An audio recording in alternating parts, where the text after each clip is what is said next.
We've got 2 more weeks of Dragon football, as in Week 8 it will be the Ravens, and in Week 9 it'll be the Browns. 2 very solid AFC North teams for our St. Louis Dragons to face off against. Yes, I actually got the team name right this time. We have also made it to the trade deadline as well, which we'll be going through in the early portion of today's episode. Last episode was a very interesting one as we won our very first game in team history, beating the Rams 20-16. And then the Seattle game was by far the craziest game we've had this year. We were down by 22 points going into the fourth quarter before tying it and losing in overtime. Mitchell Trubisky threw for 3 touchdowns in the fourth quarter, winning the Offensive Player of the Week in the NFC. All 3 touchdowns were caught by Denzel Mims. So as we approach the trade deadline, we are 1-6. On paper, we are not a great team. I think that goes without saying. And presumably, we would trade some of our older players for young assets and draft picks. As you can see with the roster, though, we don't have many trade assets to begin with. We do have a lot of expiring contracts, and I think maybe it would be worth trading a few of these guys for day 3 selections, because this is the only type of draft compensation that we can realistically acquire. I think trading a guy like Yetur Gross-Matos could make quite a bit of sense. He missed a couple games early in the year, but he's gotten an opportunity to play, and he has done just about nothing. 3 tackles and 147 snaps. Now, not a lot of teams are going to want him. Actually, nobody does, because he's not good. So what we're going to do is we're going to look for a team looking for some edge depth, like the Atlanta Falcons, and we're going to look to acquire a 6th-round pick for him. I know it's not a lot, but Yetur Gross-Matos has not been good. He's on the last year of his deal. He does not have a lot of value. That 6th-round pick belongs to the Cleveland Browns, not Atlanta, but the Falcons will be getting him. I think Anthony Walker could be another trade candidate, and I think he will have more value than Gross-Matos because he's at least a half-competent player. I looked for some teams who could be looking for some linebacker depth, starting with the trade finder. There are some interesting deals in here. We can get Rashad Penny, Michael Carter, James Robinson. Not that we really need a running back. But I think, ironically, the Cleveland Browns make a lot of sense. The Browns were the team who had Anthony Walker before we picked him in the expansion draft. I think they would like to get him back if possible. So we're going to acquire a 5th-round pick along with rookie Owen Popo, who they signed out of free agency to replace Anthony Walker's roster spot. Popo is super raw. He's not very good, but he's a freak. He can absolutely move, but the rest of this game has a lot of work. So we're taking 2 flyers by adding a 5th via the Carolina Panthers, along with Owen Popo, who will take Anthony Walker's roster spot. That'll be the only trades we make because we don't really have many other trade assets. I think guys like Devin White or Jeff Okudah could actually fetch us a pretty good deal, but with how those guys have played, I see them more as long-term pieces here rather than trade assets. We do need to sign a player to replace the roster spot of Yetur Gross-Matos. So we're going to look at Ihmir Smith-Marsette from the Chiefs practice squad. We only have 5 wide receivers on the roster. I think we could use another one, so we're going to add him. But now it's time to look at some trades around the rest of the NFL, and there's going to be a lot more action around the rest of the league than with us. We'll start with the smaller deals first. Carl Lawson is going to the Jaguars, and Denzel Perryman are going to the Cowboys for day 3 picks. 2 solid defensive players who are going to help contending teams. But let's get to the big stuff. Kevin Byard is going from the Titans to the 49ers for a 2nd-round draft pick with a couple other small swaps in there. Tennessee only has 1 win. They're not very good. They're trying to add some draft capital. And then Jonathan Taylor is going from the Colts to the Miami Dolphins for a 2nd and a 5th. Apparently nobody wants to win the AFC South. That division, unsurprisingly, is a train wreck, while the Dolphins' offense is even more loaded than it was prior. And we've had some CPU trades around the rest of the league this year, most notably Ramondre Stevenson and J.K. Dobbins being swapped for each other. So, looking at our game against the Ravens, who now have Ramondre Stevenson, the weather is going to be bad, and that means I think both teams are going to look to run the ball more, and I think this is a major benefit for the Baltimore Ravens because they are a run-first team. They had the best running quarterback in the NFL. They've got a good backfield of running backs, so I don't think the weather being bad helps us at all. The Ravens have a talented roster on both sides of the ball. They always have a good defense for the most part. They've obviously got some talented weapons, but Lamar Jackson is really the guy we're worried about. Him and Ramondre Stevenson are a really solid tandem in the backfield, but Lamar in particular is one of the most dynamic players in the NFL. As for us, I'm a little bit concerned about the ground game with Deontay Foreman going down last week. He's going to miss the next 6 games, and I feel like him being available today would be very helpful because he's the Dragons' ground and pound type of runner.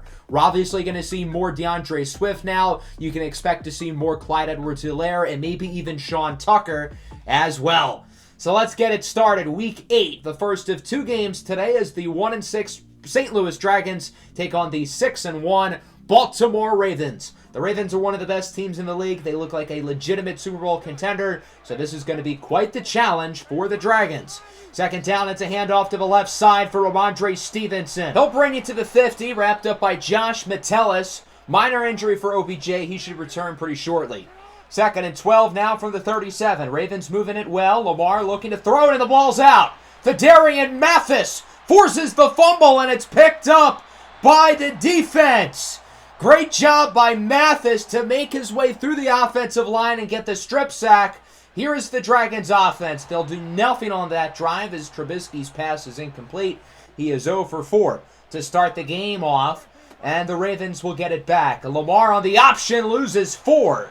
Leo Chanel brings him down for a big loss. So far, the Dragons defense has done a great job of containing Lamar's rushing ability. On third down, it's caught by Andrews, who is just a little bit shy of the first down marker. He's wrapped up by Josh Metellus as well. The Dragons get it back, but not for long. Roquan Smith in the backfield with a sack of Mitchell Trubisky. So far, both offenses just look like an absolute train wreck. Second down, final play of the quarter. Short throw for Ramondre Stevenson, one of the more underrated pass-catching backs in the league. He'll bring it to the 35 to wrap up what has been a very defensive first quarter with no score up to this point. First play of the second quarter. Here's Mark Andrews on the wheel route. He'll get it to the 13-yard line. And now the Ravens offense appears to be in a nice little groove again. We'll see if they actually hold on to the ball this time. 3rd and 8, Lamar looking to throw it. Under pressure, he will throw it away. Good coverage and good pass rush by the St. Louis Dragons defense. And Baltimore will bring out the kicking team. Justin Tucker, the best in the game, splits it through the uprights, and it is 3-0. So the Dragons have it now, 2nd and 24 after a penalty. Trubisky is sacked. Roquan Smith, his second of the ball game, and it's now a 3rd and 35. Trubisky looks to throw it, has to get rid of it, and he is intercepted. Roquan Smith is taking over this game. 2 sacks and an interception for Roquan. Mitchell Trubisky should have thrown that one away. He was under a lot of pressure and wanted to avoid the safety, so he made a bad decision. I think it's safe to say the result of this turnover will likely be worse than the 2 points off of a safety. First play of the drive, touchdown. The rookie Zay Flowers with the receiving score, drafted in the first round out of Boston College. And the Ravens lead 10-0. Roquan is in the zone as the Dragons have it back. On 3rd down, Clyde Edwards-Helaire is going backwards, wrapped up by guess who? Roquan Smith, who makes another play. He continues to take over the game. The Dragons, through the first 13 minutes of the game, do not have a first down. Here's Lamar on the read option, cuts to the left side. He'll get it to the 34. The Ravens have looked excellent here early in the second quarter. They've scored 10 points. They're moving the ball again down the field. 3rd and 7 from the 37. It's caught by Mark Andrews, who beats Devin White on that rep for the first down. Devin White has been pretty solid in coverage this year, but on that play, not so much. 3rd and 3, read option. Lamar Jackson keeps it. He gets the first down, jukes away from Metellus, and is going to be wrapped up at the 14-yard line. The Dragons have done a good job of stopping the options early in this game, but Lamar's gotten a couple to be successful on this drive. 1st and goal, Lamar keeps it again, and he is smothered in the backfield for a big loss. Leo Chanel with his 2nd tackle for loss of the game, and so it is now a 3rd and goal. Lamar looks to throw it. Under pressure, he will throw it away. Joseph Osai leading the barricade of defenders into the backfield, as Justin Tucker will kick the field goal, and it is 13-0. The Dragons just got to get a first down at some point. Here's DeAndre Swift to the right side with a 1st and more. Woo! Nice little juke move. Swift still on his feet. He brings it to the 40. A huge gain of over 30 yards. The longest rushing play for the Dragons all season. 3rd and 11. Trubisky up the middle. Gets it to Khalil Shakir for the first down. Before that throw, Mitch was 1 of 9. I think the elements are certainly not helping his accuracy, but he still has missed a lot of throws. On 3rd down, Clyde Edwards-Helaire gains 8. That'll bring out the field goal unit. The kick from Cameron Dicker. Oh my God, what was that? Right when the Dragons were going to score. I don't even know what to say there. Was it the hold? Was it the kick? What was that? Something happened, obviously because of the weather conditions, and it's still 13-0. Here's Andrews to the left side. He gets it to the 42. Ravens looking to move quickly. They would call a timeout. Now they're out of timeouts. 3rd and 10, 11 seconds left on the clock. Lamar under pressure. It's a strip sack. Emmanuel Ogbah rips it out. The Ravens will pick it up, and that'll wrap up what has been an interesting first half. I think interesting would be the correct word. Baltimore leads it 13-0. The Dragons' offense, minus that final drive, has been a disaster. But even when they were able to move it down the field goal team had some sort of malfunction, and they are scoreless with 15 passing plays for 12 passing yards. That should probably tell you the whole story. Let's take a look at our halftime report around the rest of the league. We will start in Buffalo. The Bills were able to avoid the upset against Tampa Bay today. Gabe Davis had one of those games that he has every year where he just goes ballistic. 9 catches, 209 yards, and a score for Davis as the Bills get the win over the Bucs.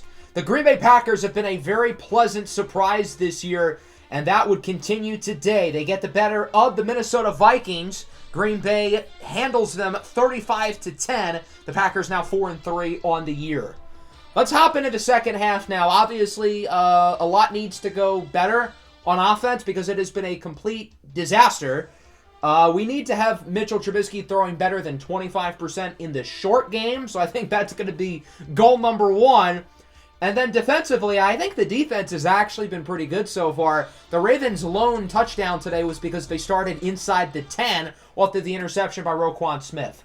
To start the second half, 3rd and 12, Trubisky misfires for Will Dissly. He had enough separation to come down with that ball if the throw is accurate, but just like all of Mitch's other throws today, it was not. The Ravens get it back, 3rd and 10. Lamar Jackson's pass is hauled in for a first down by Odell Beckham Jr., who brings it to the 45. Lamar is also throwing under 50%. It's not just Trubisky who's having issues throwing the football, as Lamar is sacked on first down. Jelani Salami brings him down. It's Jelani Tavai with the sack. 2nd and 17. It is intercepted. What a catch by Jeff Okudah. Down the field, Okudah stiff-arming Lamar as he brings it to the 10. What a play by Jeff Okudah, his 3rd interception of the year, which ties the NFL lead. The Dragons get it with great field position, and look who's in the game at quarterback. It's not Mitchell Trubisky, it's Tyrod Taylor. Mitchell Trubisky, 1 week after winning the Player of the Week, has been benched. We'll see if Tyrod can light a fire under the offense as he rolls out to the right side. Tyrod Taylor is in for the touchdown. The St. Louis Dragons are within 1 score. Big play for Tyrod Taylor, and it is 13-7. So an interesting decision there by the Dragons to bring Taylor in. Here's the extra point. What the hell? So Cameron Dicker misses another kick. I don't know if it's because of the hold or if it's the kick itself, but I don't think the Dragons can kick for the rest of the game. If they score again, they're going to have to go for 2. Mark Andrews with the first down. He brings it to the 32-yard line. 3rd and 9 now for Baltimore. A little bit under 6 to go in the quarter. Lamar rolls out to the right. On the run. Nice throw and catch into the hands of Zay Flowers, who gets it to the 35. Really nice pass by Lamar, threading the needle perfectly. And so now it is a 3rd down and 6 from around the 30. We'll see if the Ravens can get another first down here as Lamar will look to throw it. It's broken up by Jelani Tavai. The Dragons defense still has not allowed a full touchdown scoring drive. I'm not counting when the Ravens started at like the 6-yard line as Justin Tucker makes the field goal, and it is now 16-6. So the Dragons get it back. Here's Swift to the left side. Swift jukes away from the defender. He'll bring it to the 49. I think the Dragons' strategy with Tyrod Taylor in the game now is to really focus on running the ball, and when you throw it, just go short. But I think a majority of these plays will be runs. This is a pass. Taylor fumbles it, and it's picked up by the defense. The big fella, Justin Madubuike, has it. He'll take it all the way for a scoop and score. It's a big man touchdown, and it's now 23-6. That was Tyus Bowser, the Koopa King, with the strip sack. And the Ravens lead it by 3 scores. I imagine we're going to continue to see a conservative approach from the Dragons offense as it's a screen on 3rd and 4 for Clyde Edwards-Helaire. He has a first down, weaving through defenders, makes a solid play. But don't get your hopes up, kids. We've got a flag. A holding call against the Dragons on Drew Dolman. St. Louis does not look like they can get a first down to save their lives right now. They're not going to get one on this drive. Tyrod's pass for Clyde Edwards-Helaire is off the mark. And the offensive struggles continue for the Dragons. Let's move into the fourth quarter now. Lamar Jackson on the option loses 4. This time he's wrapped up by Michael Clemens, who's had a very productive day. He has looked better than Yetur Gross-Matos ever has for this team. Clemens clearly should have been the starter all along. He has 3 tackles for loss. 3rd and 14. Short throw is caught by Justice Hill. He'll gain around 10. Nice tackle by the NFL's tackle leader, Devin White, who has been phenomenal this season. He is a tackling machine. The kick is good for Justin Tucker. It is 26-6 as the Dragons have it back. And they're actually moving it down the field pretty well. Here's DeAndre Swift. Nice move for Swift as Ed Ingram is hurt this time. Phenomenal. 3rd and 1 from the 8. Taylor looks to throw it. It is broken up as he tries to get it into the hands of Denzel Mims. 4th and 1, there's no reason not to go for it here, especially considering the team cannot physically kick, as the Dragons will be stopped. Big tackle by the Raven defense, and now with time expiring, the field goal unit is on the field. They're going to kick. Justin Tucker makes it. That feels like a very unnecessary kick, but I guess John Harbaugh must have bet the over on 33.5 points. Needed to make sure he wins his parlay. I get it. Go get your money, King. The Ravens win it 29-6 here in a Week 8 blowout. The weather certainly to blame for a lot of the offensive woes. Neither team was particularly impressive on offense. We had 3 touchdowns today. The Dragons' lone touchdown was because they started inside of the 10 thanks to a turnover. As for the Ravens, they had 2 touchdowns. On the first one, the Ravens started inside the 10 because of the turnover. And then the second touchdown was literally a defensive score. Neither team had an actual touchdown drive today. The quarterback play was horrific. I think with Lamar, most of it was because of the weather. With the Dragons, Mitchell Trubisky could not throw, and Tyrod Taylor was told not to throw a pass 10 yards beyond the line of scrimmage. If one guy on offense played well, it was DeAndre Swift. He had a season high in yards. But other than that, nobody was impressive at all. In the passing game, in the run game, amongst the offensive line, nothing. Defensively, though, the Dragons looked really good. Michael Clemens had 4 tackles for loss. That's 4 more than Yetur Gross-Matos had all year. Roquan Smith was obviously great. 4 TFLs, 2 sacks, an interception. He's probably going to win the Player of the Week. Leo Chanel was impressive as well. Emmanuel Ogbah was good. Jelani Tavai was good. Jeff Okudah was good. Tadarian Mathis played well. Justin Tucker also played well, going 5 of 5, while Cameron Dicker forgot how to kick. So the weather very clearly made an impact on this game for both teams. I don't think we would have won if it was 70 and sunny, but I also don't think Mitchell Trubisky would have completed 28% of his passes if he was able to properly grip the ball. We do have a new injury. Michael Thomas, late in this game, suffered an abdominal tear. He will miss the next 3 games, but we will be getting a receiver back on the offense with Mo Alley-Cox being removed from injured reserve, so he'll get to make his first appearance of the season this upcoming week. Here's a look at your scores around the league here for Week 8. The 9-0 one between the Jags and the Steelers is certainly the most interesting. The Las Vegas Raiders, by the way, 7-1 after their win on Monday Night Football against Detroit. Here are your players of the week, which does include Roquan Smith. That'll bring us into Week 9 against the Browns, and we do have a breakout challenge for Michael Clemens, who was one of the defensive stars last week. Clemens made his first start and was really impressive. He had 4 tackles for loss. On one hand, I think a lot of those was because of the option plays.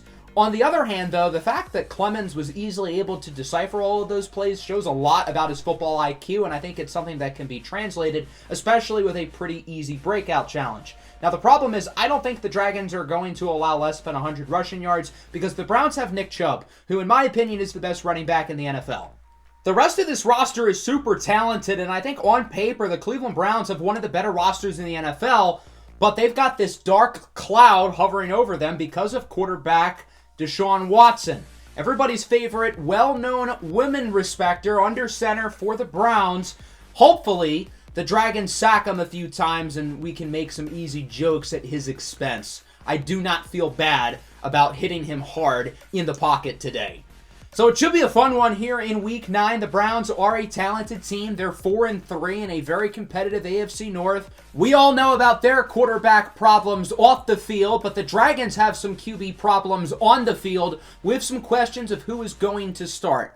I think Mitchell Trubisky's excuse of the weather being poor last week is pretty valid because Lamar and Tyrod Taylor both struggled as well. So Trubisky will get the start, but he is on a short leash as he is sacked on second down by Dalvin Tomlinson for a loss of 7.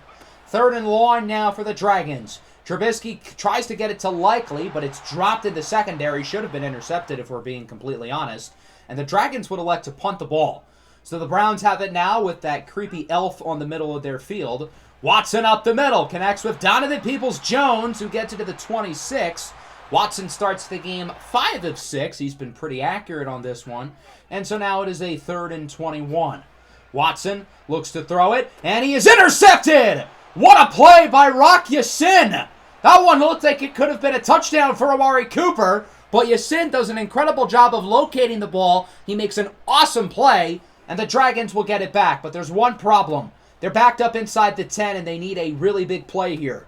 Trubisky connects with Greg Dortch down the field. Can Dortch beat these defenders in a foot race? He will outrun Greg Newsome, and he is gone! 94 yards down the field, a Greg Dortch touchdown, and the Dragons are on the board first here in Cleveland.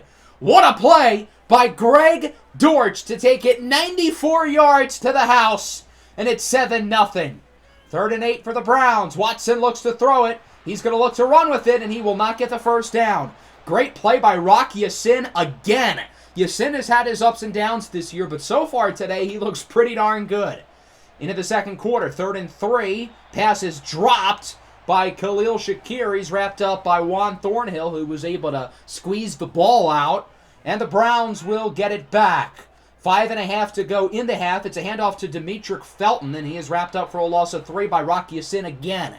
No Nick Chubb for what it's worth. He is out for the game with a minor injury. On 3rd and 8, Watson looks to run with it, and he will not get it. Great tackle by Devin White, forcing a loss of about 7. 4th and 1, the Browns are going to go for it. They're not really in field goal range, but they're not in punting range either, as Amari Cooper gets the first, breaks around 3 tackles, and Cooper gets it to the 18, wrapped up by Jeff Okudah. Big play for the Browns as they look to tie it up. 2nd and goal from the 6. Deshaun Watson looks to throw it. Watson rolls out to the right, and he will connect with David Njoku for the touchdown. Just like how Deshaun Watson touches down on his masseuses, and it's now 7-7. 3rd and 9, Trubisky misfires for Michael Gallup. He is incomplete. Good coverage on the play by Martin Emerson. And the Browns will get it back post 2-minute warning. On 1st down, nice throw up the middle, caught by Donovan Peoples-Jones. He gets it to the 30. Okudah a little bit banged up on the play. Now from the 19-yard line, it is a 1st and 10. Watson alone in the backfield. They're going 5 wide. Watson up the middle. It's caught by Donovan Peoples-Jones again. He'll bring it to the 1. DPJ has had a huge day for the Browns, and we'll see if they can punch it in. Watson hands it off to Jerome Ford, and he will power his way in for a touchdown. The young running back out of the University of Cincinnati puts the Browns ahead 14-7 going into the halftime break. Let's hop into the halftime show now. We will start in Lambeau. The Green Bay Packers continue to be one of the biggest pleasant surprises in the NFL as they are dominating the Rams 24-0. The Rams were blown out 42-6 last week by Dallas, and it's not getting any better here. In H-Town, the Buccaneers had the edge over the Texans 14-3. led by this big touchdown reception by Mike Evans. The Bucs only have one win this year, looking for win number 2.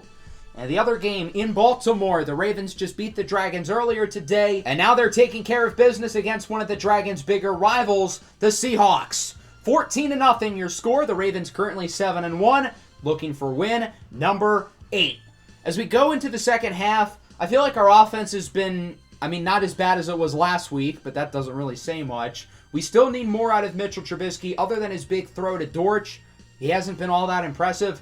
And then defensively, I don't think we need to worry about the run game too much, so it's got to be focused on stopping Deshaun Watson. The Browns open up with the ball to start the third. It's a handoff to Demetric Felton, and the ball is ripped away! It's picked up by the defense! That was Caleb Farley who made the play, ripping it out of Felton's hands, leading to a recovery from Darnell Savage. 3rd and 3. Trubisky goes short for Swift, and it is bobbled down and complete. So the Dragons won't do anything off of the turnover, but they will score.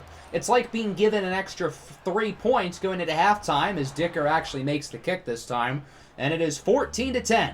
The Browns have it back off of their turnover. We'll see if they can secure the ball a little bit tighter, as Watson is sacked by DeMarvin Leal. Big play by Leal making the play. I'm sure Watson did not consent to that sack, but as Deshaun Watson surely knows, apparently consent won't stop you from doing stuff like that. On 3rd down, the pass is thrown away. Good coverage by the defense. And so the Dragons get the ball back. 2nd and 5, handoff to Sean Tucker. Breaks a tackle. Breaks another one. Sean Tucker is pleased to take this one all the way. A 61-yard touchdown run for Sean Tucker. The St. Louis Dragons take the lead at 17-14.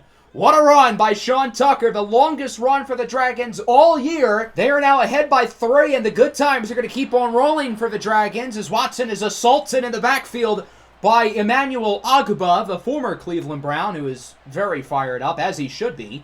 On 3rd down, the pass is caught for a gain of about 6, and so that'll make it a 4th and 1. The offense stays on the field. The Dragons will elect to go for it. It's a handoff for DeAndre Swift. Has an open rushing lane. Swift with the first down pretty easily. He'll bring it to the 27.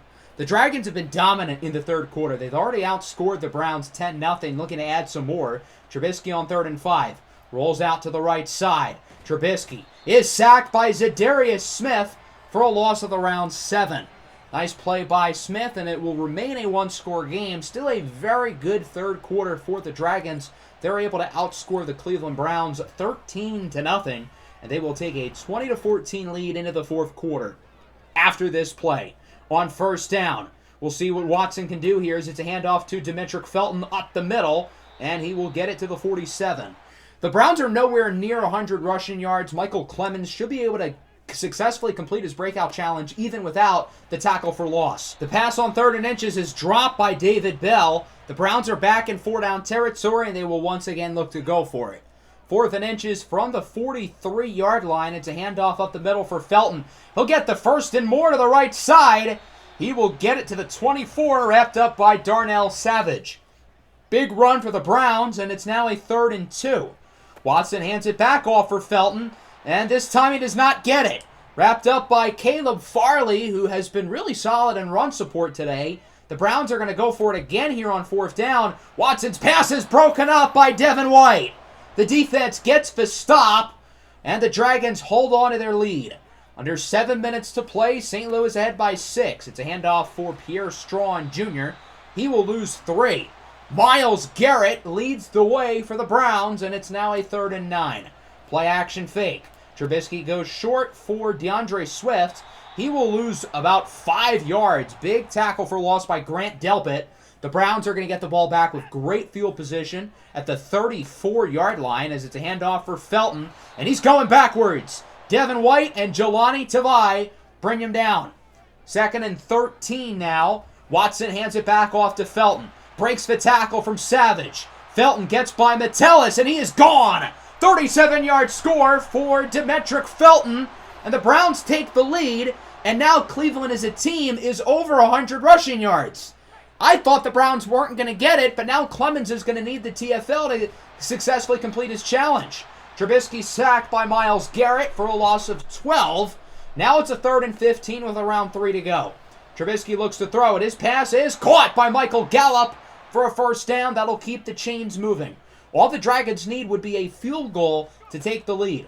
2nd and 6. Trubisky looks to throw it. Under pressure, he is sacked again. Williams this time brings him down. 3rd and 14 here after the 2-minute warning. Trubisky looks to throw it.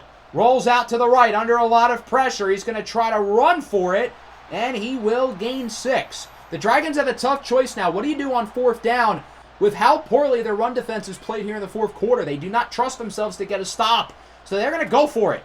Gutsy play call as Trubisky looks to throw it. His pass is off the mark for Denzel Mims. The Browns get the stop. They'll get it back, and this game could end here on 3rd and 12. Handoff for Felton. He will not get the first down. Stopped by Jelani Tavai. The Dragons are out of timeouts, though, so the Browns are going to burn all the time off. But the Dragons will have, I guess, a very slim shot of getting a big play and winning the game. Here is the punt from Corey Bojorquez, and it is a beauty. Down inside the 1.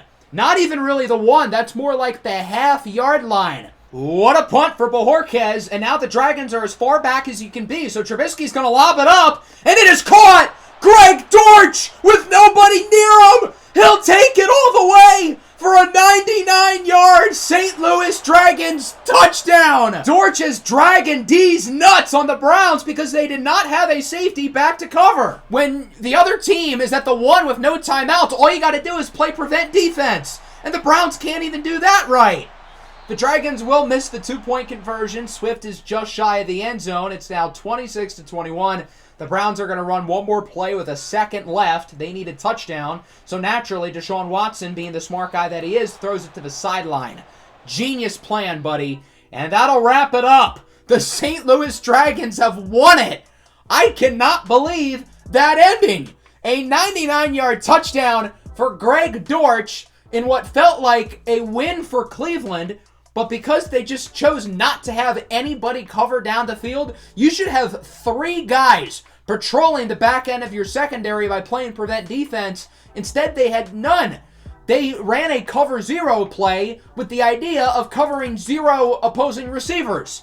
Mitchell Trubisky was pretty solid. I think his numbers are certainly inflated because he had 2 90-plus yard touchdowns. On the second touchdown, we were backed so far deep inside the 1 that it's being called an 100-yard touchdown. That technically is the longest scrimmage touchdown in the history of the National Football League. Deshaun Watson and Demetric Felton were both fine. Shout out to Sean Tucker for his big run. Obviously, the receiving standout was Greg Dortch. He had 2 catches. The first one was a 94-yard touchdown, and the second one was a touchdown from 100 yards out. 97 yards per catch is not too bad. I cannot lie. Shout out to Greg Dortch, who basically nearly matched Michael Thomas's receiving yards for the whole season. Defensively, the Dragons, again, were pretty good. That's back-to-back solid defensive performances. No tackles for Michael Clemens, but other than that, a lot to like here. Since the Browns ran for over 100 yards, Clemens will not complete his breakout challenge. I thought it was a pretty easy challenge, but unfortunately, he will not get the job done, and he will stay at normal development. Let's take a look at your scores around the league. A lot of weird scores. The Packers won 38-0. The Colts won 27-0. The Raiders won 27-0. The Raiders might honestly be the best team in the league. They've lost 1 game this year, and that 1 game they lost by 3. Here are your players of the week. I was hoping maybe for Mitch or Dortch. Lamar's numbers are better, so I get it. But I was hoping we would get one of our guys in there. As that'll bring us to week 10. We're going to get through either 2 or 3 games in the next episode. We might have a prospect profile as well. I have not decided yet. Make sure to leave a like and subscribe to the channel if you are new. Peace out. Go Dragons.